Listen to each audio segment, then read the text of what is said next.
Online, on digital radio and on 88 and 91 FM. Now the BBC News at 2 o'clock. This is Alan Dedicoat. A man from Birmingham, Harry Street, has admitted having guns and bombs at his home. The court heard he'd been involved in a dispute with his neighbours, and the judge was told that under the name Barry Williams, he'd killed 5 people, including his neighbours, in 1978, crimes for which he was held in a secure mental hospital until 1994. Sky News say they're saddened by the apparent suicide of a woman they'd accused of spreading abuse on the internet about the parents of Madeleine McCann. The body of Brenda Leyland was found at a hotel in Leicestershire. A reporter had confronted her a few days earlier. She'd said she'd had a right to her opinions. An expert on social media, Carl Miller, says the law on internet comments is clear. If you actually look at the law that's on the books, trolling is probably illegal. The Communications Act and the Malicious Communications Act has wording in both of them which says that it is illegal to send a communication deliberately which is offensive or grossly indecent, which is basically the definition of trolling. Shree Ndwani from Bristol has formally denied murdering his wife on their honeymoon in South Africa. The trial in Cape Town is expected to last for several weeks. The Business Secretary Vince Cable has accused his Conservative coalition partners of trying to destroy the welfare state.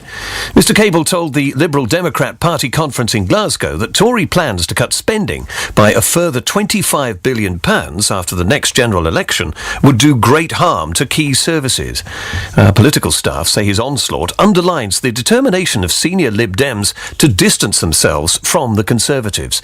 In his speech, Mr Cable said his party would be ready to raise taxes and borrow more. Key public services have already been cut to the bone, from legal aid, local government to policing and defence.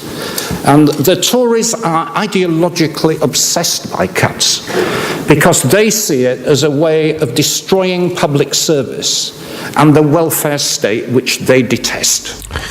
Virgin Atlantic is to close its short-haul service Little Red, which operates domestic flights within the UK. In a statement, the airline said Little Red hadn't been able to make a positive contribution to the company. The flights will end next year. A law's come into force in Jersey, making the wearing of cycle helmets compulsory for children under the age of 14. It's the first time such a law has been brought in the British Isles. Lakshmi Gopal reports. From today, most young cyclists in Jersey will have to wear a cycle helmet while riding, or as a passenger in a trailer being pulled by a bike. Anyone caught without could face a £50 fine.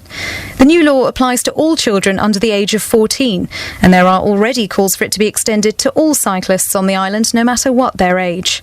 Jersey is the first place in the British Isles to bring in a cycle helmet law, though other countries such as Australia have had similar legislation for many years. Lakshmi Gopal reporting, and that's the BBC News at 2 minutes past, our next at 3.